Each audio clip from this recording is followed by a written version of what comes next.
कार्तवीर्यार्जुन स्तोत्रम् स्मरण। अर्जुन कृतवीर्यस्य सप्तद्वीपेश्वरो भवत्। दत्तात्रेयाद्धरेरंशात् प्राप्तयोगमहागुणः। न नूनं कार्तवीर्यस्य गतिं यास्यन्ति पार्थिवाः। यज्ञदानतपोयोगैः श्रुतवीर्यदयादिभिः। 85,000 ह्यव्याहतबलसमाः। अनष्टवित्तस्मरणो बुभुजे क्षय्यषड्वसु। सहस्रबाहुं महितं सशरं सचापं रक्तांबरं विविधरक्तकिरीटभूषम्। चोरादिदुष्टभयनाशनमिष्टदं तं ध्यायेन्महाबलविजृम्भितकार्तवीर्यम्। ॐ कार्तवीर्यार्जुनो नाम राजा बाहुसहस्रवान्। तस्य संस्मरणादेव हृतं नष्टं च लभ्यते। 12 नामानि कार्तवीर्य खलद्वेषी कृतवीर्यसुतो बली। सहस्रबाहु शत्रुघ्नो रक्तवासा धनुर्धरः। रक्तगन्धो रक्तमाल्यो राजा स्मर्तुरभीष्टदः। 12 नामानि कार्तवीर्यस्य यः पठेत्। अनष्टद्रव्यता तस्य नष्टस्य पुनरागमः। सम्पदस्तस्य जायन्ते जनास्तस्य वशं गतः। आनयत्याशु दूरस्थं क्षेमलाभयुतं प्रियम्। यस्य स्मरणमात्रेण सर्वदुःखक्षयो भवेत्। यन्नामानि महावीर्यश्चार्जुन कृतवीर्यवान्।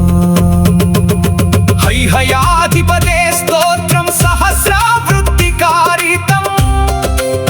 वाञ्छितार्थप्रदं नृणां स्वराज्यं सुकृतं यदि। इति कार्तवीर्यार्जुन स्तोत्रम्। ॐ कार्तवीर्यार्जुनो नाम राजा बाहुसहस्रवान्। तस्य स्मरणमात्रेण गतं नष्टं च लभ्यते। ॐ कार्तवीर्यार्जुनो नाम राजा बाहुसहस्रवान्। तस्य स्मरणमात्रेण गतं नष्टं च लभ्यते।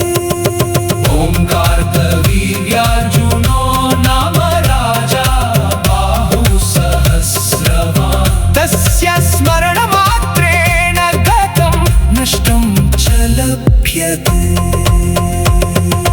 ॐ कार्तवीर्यार्जुनो नाम राजा बाहुसहस्रवान्। तस्य स्मरणमात्रेण गतं नष्टं च लभ्यते। ॐ कार्तवीर्यार्जुनो नाम राजा बाहुसहस्रवान्। तस्य स्मरणमात्रेण गतं नष्टं च लभ्यते। ॐ कार्तवीर्यार्जुनो नाम राजा बाहुसहस्रवान्। तस्य स्मरणमात्रेण गतं नष्टं च लभ्यते। ॐ कार्तवीर्यार्जुनो नाम राजा बाहुसहस्रवान्। तस्य स्मरणमात्रेण गतं नष्टं च लभ्यते। ॐ कार्तवीर्यार्जुनो तस्य स्मरणमात्रेण गतं नष्टं च लभ्यते। ओंकार्तवीर्यार्जुनो नाम राजा बाहुसहस्रवान् तस्य स्मरणमात्रेण गतं नष्टं च लभ्यते। ओंकार्तवीर्यार्जुनो नाम राजा बाहुसहस्रवान् तस्य स्मरणमात्रेण गतं नष्टं च लभ्यते।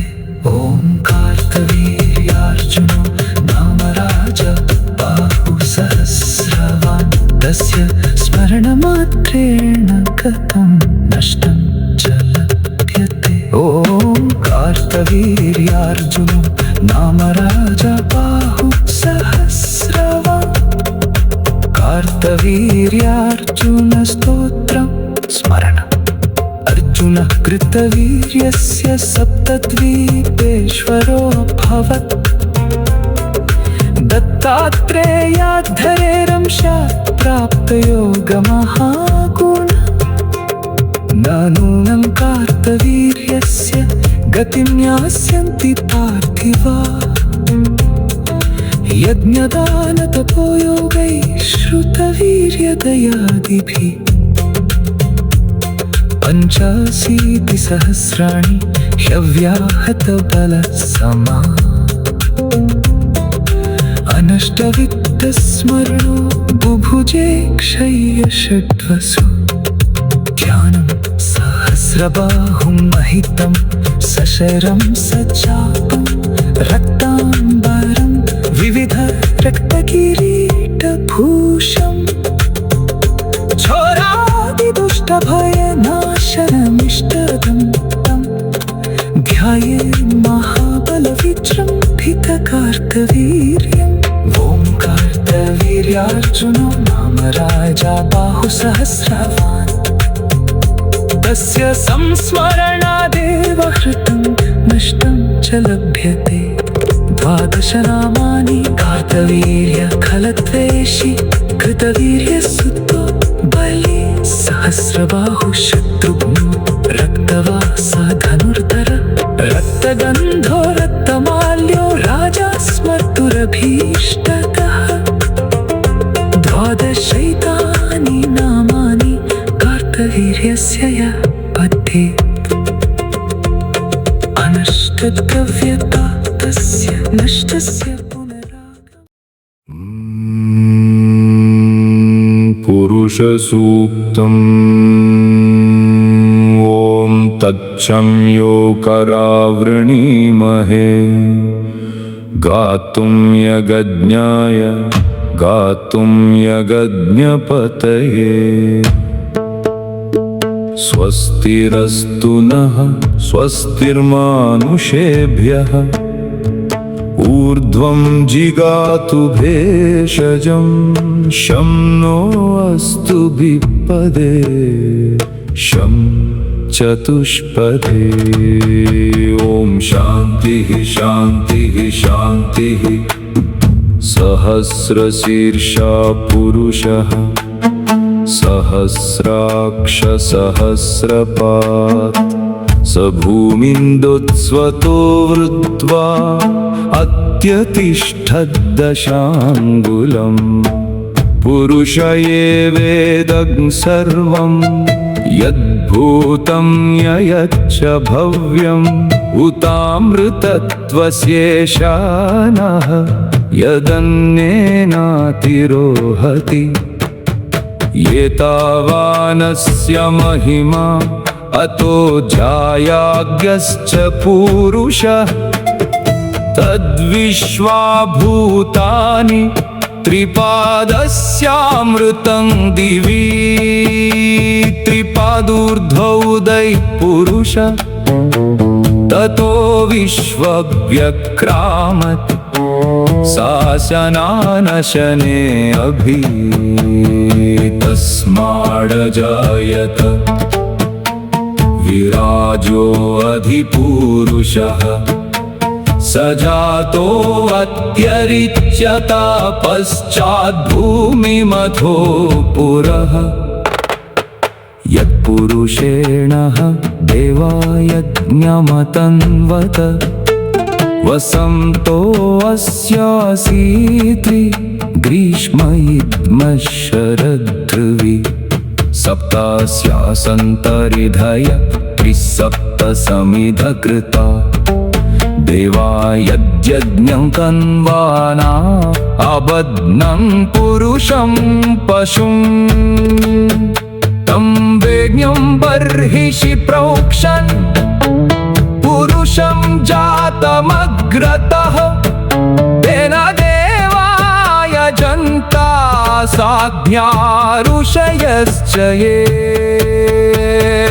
तस्माज्ञात् सर्वहुतः संभृतं पृषदाज्यं पशुस्ताद्श्चक्रे वायव्यान्नारण्यान् ग्राम्याश्च ये तस्माज्ञात् सर्वहुतः रुचः सामानि जज्ञिरे छन्दांसि जज्ञिरे अस्मात् यजुस्तस्मादजायतो तस्मादश्वा जायन्त ये गेजो भयादता गावो जज्ञिरे तस्मात् अजावयः यत्पुरुषं व्यददु कथिता व्यकल्पयन् मुखं किमस्य कौ बाहु खावूरुपादा उच्यते ब्रह्मन् मुखमासीत् बाहुराजन्यः कृता पूर्व तदस्य यद्वैश्च पद्भ्यागं शूद्रो अजायत चन्द्रमा मनसो जातः चक्षुः सूर्यो अजायत मुखादिन्द्रश्चाग्निश्च प्राणाद्वायुरजायत नाभ्याजीवन्तरिक्षं शीर्ष्णोद्यौ समवर्तत पद्भ्यां भूमिर्दिश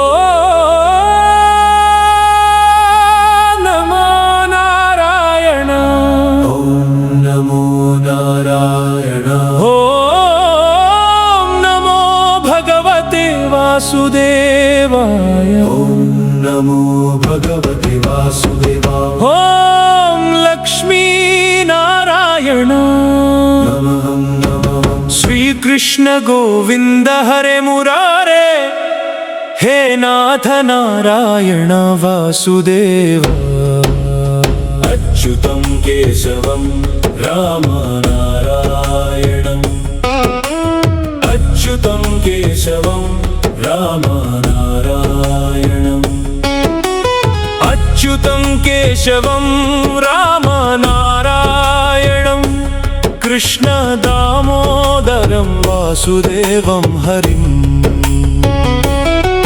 पितुमाता स्वामी सखा हमारे हे नाथ नारायण वासुदेव कोई कहे घनश्याम कोई कहे राम जी सीतावर राधे श्याम हे नाथु नारायणं वासुदेवा ओम श्रीं ह्रीं क्लीं श्रीं सिद्धलक्ष्मायै नमः नारायण नारायण जय सर्वव्यापी प्रभु जय नारायण नारायण नाम तारक परम धाम सहस्रनाम स्तुतिसार नारायण गुणापार सृष्टि स्थिति लय कारण तुम ही एक शरण एकादशी हरि सेवा मिले भक्ति का मेवा नाम संकीर्तन योग नाशे भव का रोग शरणं शरणं हरिदेव तुम बिन कौन करे सेव जगन्नाथ जगपाल जय जय विष्णु विशाल जगज्जालपालं कचत्रं थमालं शरच्चन्द्रफालं महादैत्यकालं नभोनीलकायं दुरावारमायं सुपद्मासहायं भजेऽहं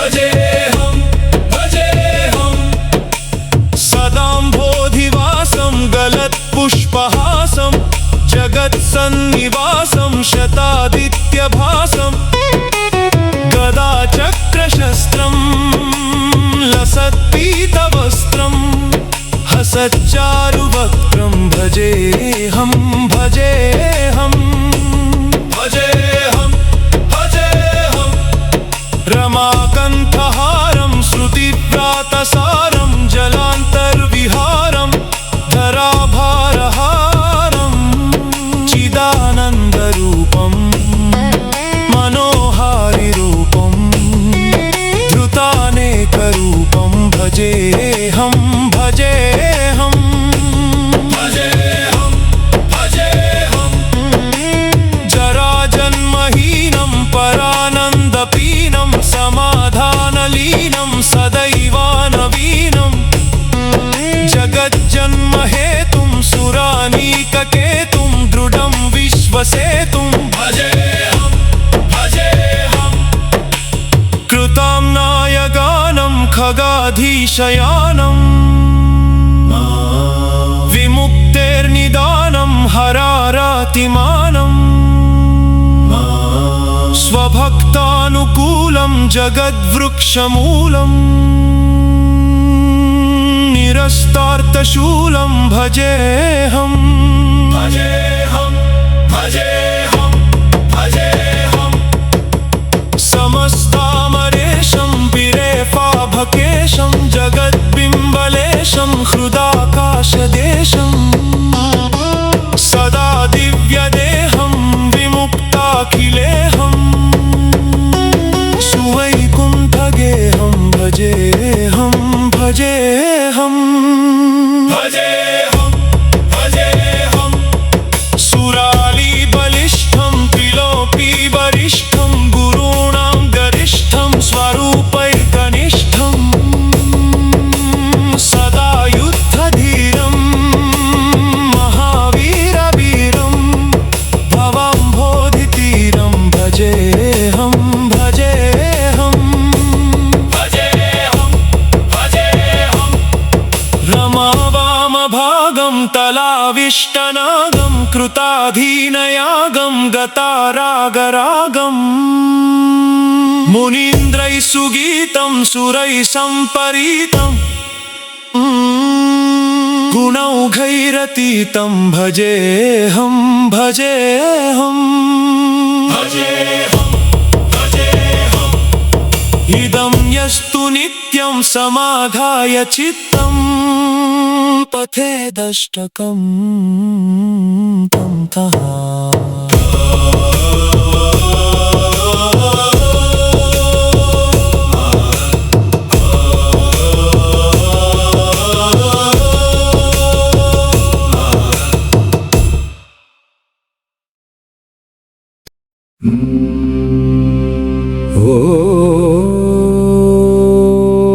ॐ नमो नारायणाय गानं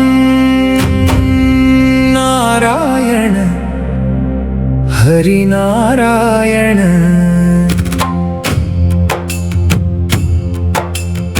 शान्ताकारं भुजगशयनं नारायण हरिनारायण भवतापहरि हर लेओ चरण कमल में चित्त लेओ शंख चक्र गदा पद्मधारी विश्वाधार जगत रखवारी पीतांबर शोभित देहा लक्ष्मीपति मधुसूदना अनादि निधनो देव नमो नमः श्रीधर देव नम नम नम नम नम नम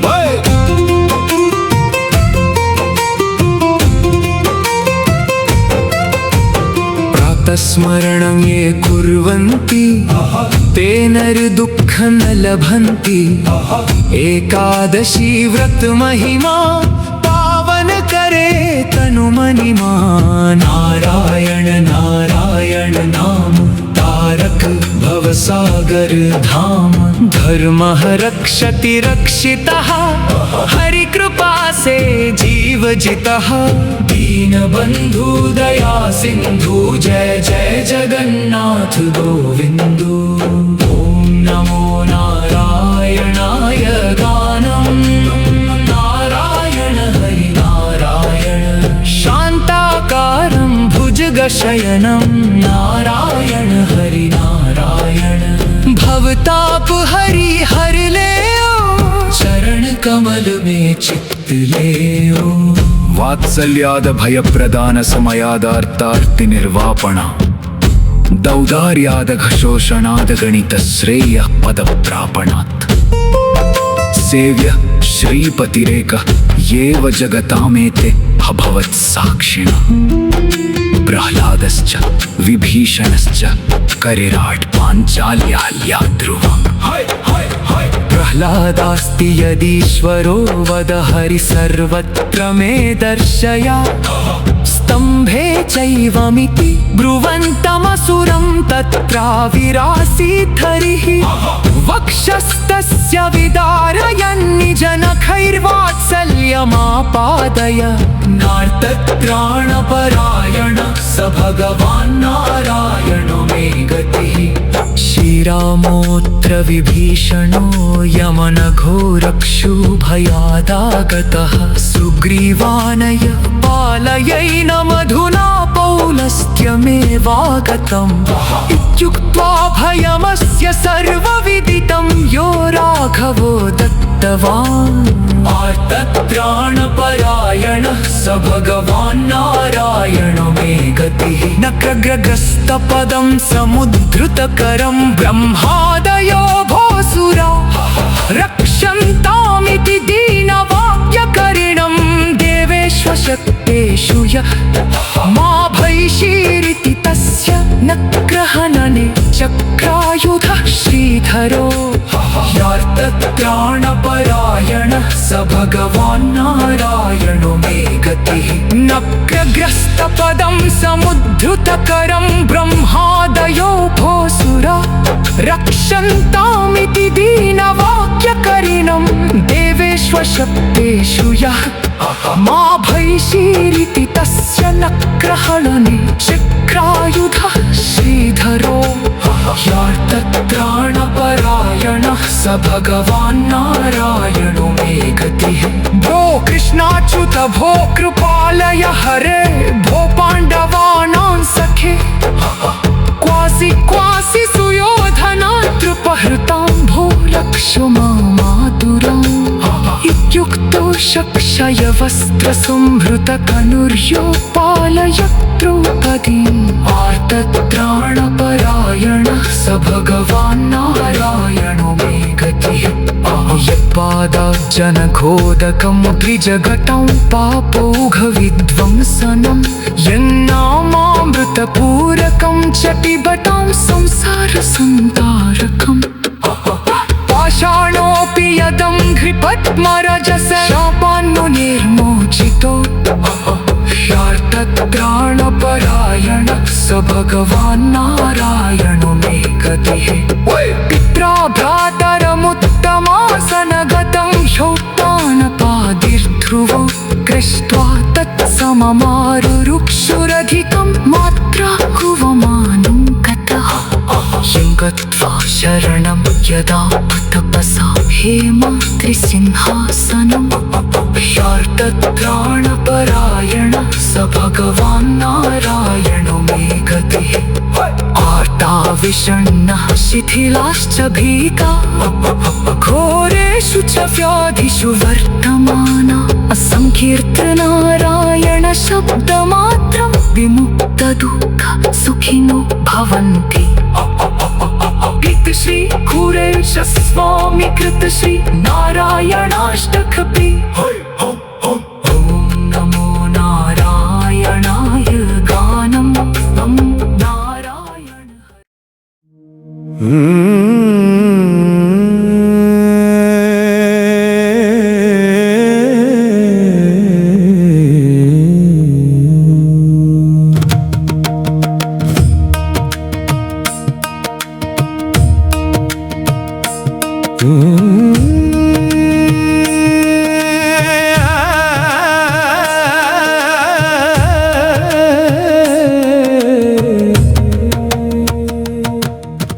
केशव केशव करुणानिधे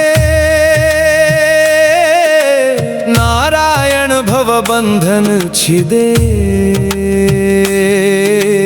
केशव केशव जगदीश हरि चरण में लय हो शीश अच्युतं केशवं नित्यं नमो नमो हरि सत्यं ऋषिकेशं वासुदेवं भक्तवत्सल माधवम् एकादशी हरि प्रिय दिन व्रत बल से शुद्ध मन इंद्रिय निग्रह साधन हरि कृपा से पावन नारायणीयम वेद सार हरि ही जीवन आधार दीन बंधु दया सागर जय जय श्रीधर सुखाकर श्रियकांताय कल्याण निधये निधये अर्थिनाम श्रीशेषशायिने अनंत पद्मनाभाय मंगलम स्यानंदूरपुरी भाग्य भव्य रूपाय विष्णवे आनंद सिंधवे अनंत पद्मनाभाय मंगलम हेमकूट विमानांत ब्राजमानाय हारिणे हरिलक्ष्मी समेताय